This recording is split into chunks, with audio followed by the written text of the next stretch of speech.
Hello friends, and welcome back to Suzanne Elizabeth's Kitchen.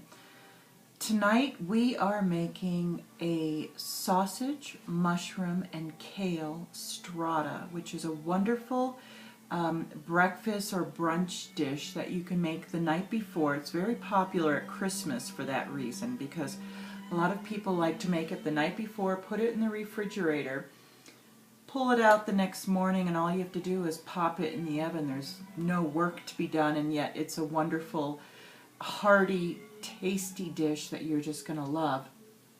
I'm making it because I have a friend of mine, Tara, is coming tomorrow with her daughter, and I haven't seen Tara since she and I were both on the swim team when we were in high school. Who would have guessed after all these years we'd be meeting again? But thanks to Facebook, everything is possible. So, what I wanted to show you tonight is really how easy it is, and tell you a few things. I'm not going to assemble it for you because it's pretty self-explanatory. So here's a 13 by 9 baking dish. And what I've done is taken 6 cups of crustless rustic bread. So I had a loaf of my olive bread that I'd baked. I cut the crust off of it and cut it into, so you can see, small cubes, maybe 1 inch by 1 inch, if that at most. So small cubes of bread, crustless, that's important. I took 1 bunch of lacinato kale. Now, kale you usually see in its little small leaves, but there's another type of kale called lacinato, and I may not even be pronouncing it right. It's L-A-N-C-I-N-A-T-O, lacinato, or maybe it's lacinato.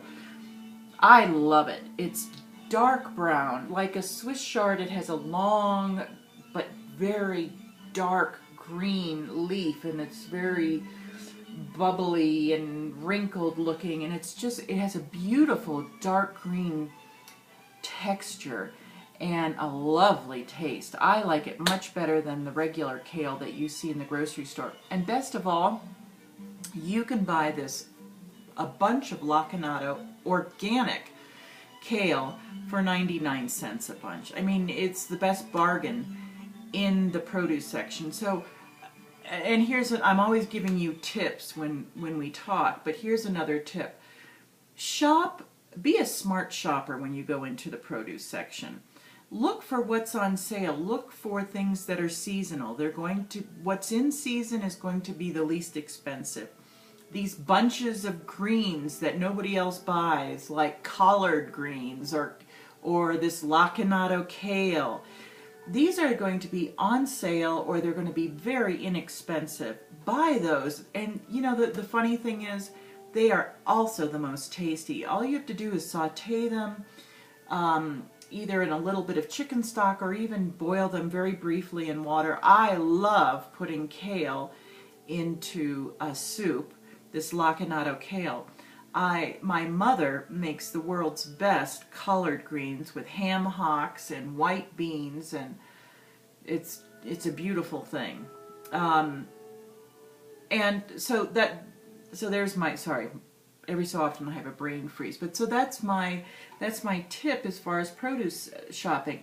You can often buy organic vegetables that way at a very inexpensive price, so very worth your while.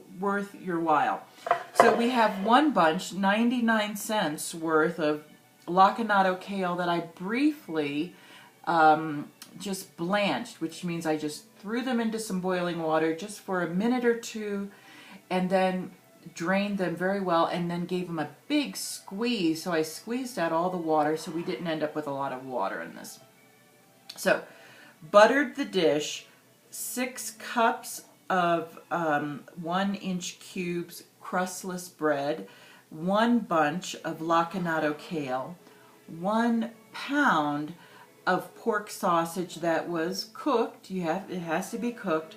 And I had 1 small package, and I'll show you, I've got the wrapper right here, of dried organic shiitake mushrooms. And all you have to do when they're dried like this is rehydrate them. You put them in a little jar or a little bowl with some hot water and let them sit for a few minutes and steep, and then wring them out. And then I sauteed them because I wanted to give them a little bit of flavor. So and then chop them up, throw them in here. And then the recipe I had, and this was inspired by a recipe from the Dahlia Bakery cookbook. And so I read the recipe and said, okay, I can do that, but I don't have everything that they recommended, so I'm going to do my version of it. And there's a million versions of Strattatas on the web, and this is just another one.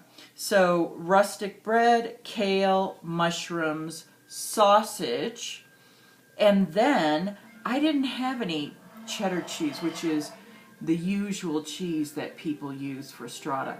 But what I did have is a block of Reggiano Parmigiano, which I grated up and put that in here. And so how I assembled my strata was I put down one layer of bread cubes, a layer of sausage, kale, mushrooms, cheese, and repeat.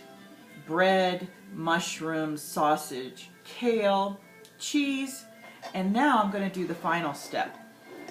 And this is a little over 2 cups of half and half and 5 eggs.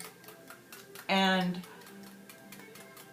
I hesitate to say that these are organic eggs because I don't want to stop you from cooking because you think you have to have organic eggs. Because quite honestly, my mother is the biggest fan in the world of the 99-cent a dozen eggs that you get, because when you have one that's cracked, they take the rest of those dozen out because it's no longer a complete dozen, and they put all this sort of mixed eggs from here and there into 1 dozen. So they're good quality eggs, but they're mixed, so they only charge you 99 cents.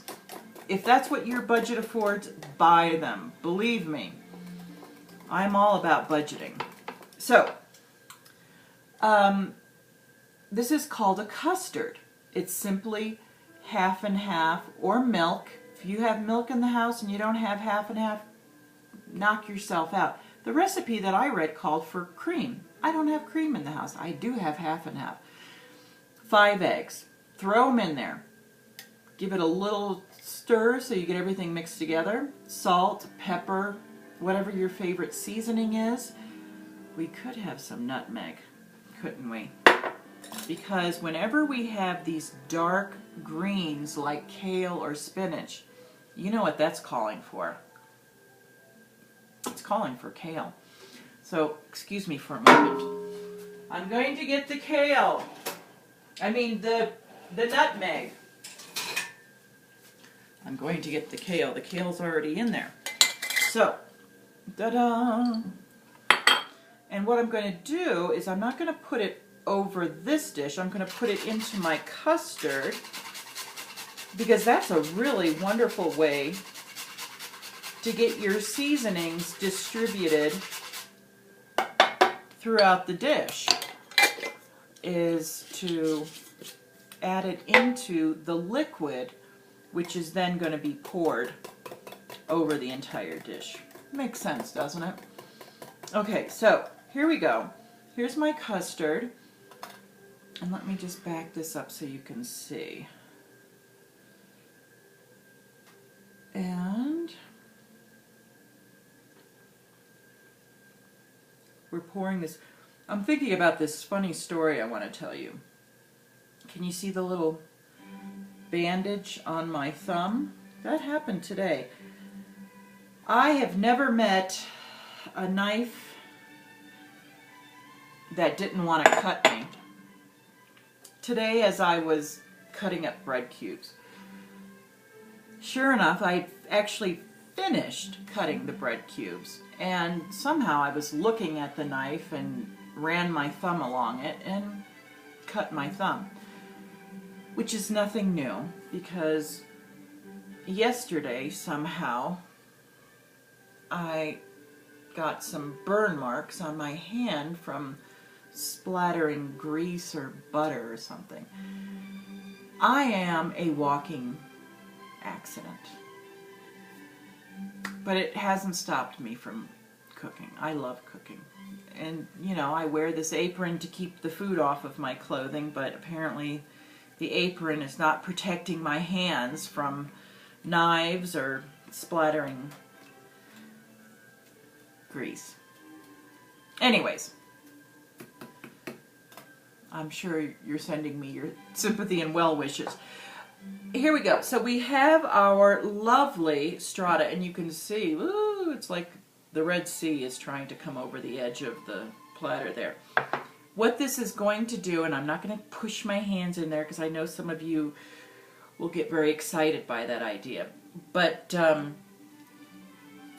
the custard is going to soak into the bread, and I'm just going to grab some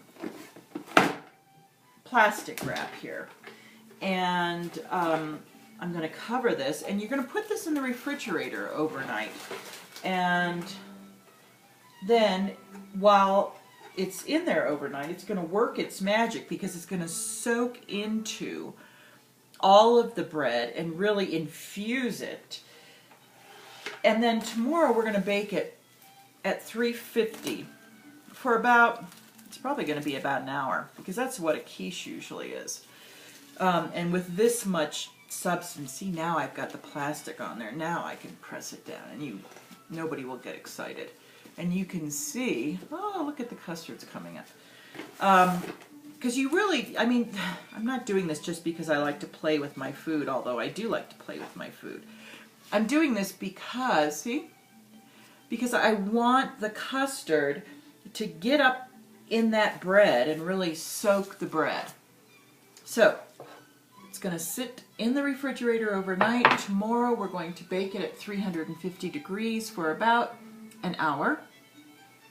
And I think I told you that I used Parmesan, just grated Parmesan Reggiano, because I didn't have any cheddar, which again, as you know, my philosophy is use what you have. Make a recipe your own.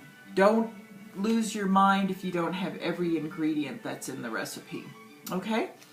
And I'm looking forward to seeing my friend Tara tomorrow, and I'm looking forward to seeing you again, because I might bring you along tomorrow when Tara comes with her lovely daughter, because we're going to be making chocolate chip cookies. And there can never be more than enough videos on chocolate chip cookies. See you tomorrow. Until then, cheers, and keep your fingers away from knives and out of the fire. All the best from Suzanne Elizabeth's Kitchen. Good night.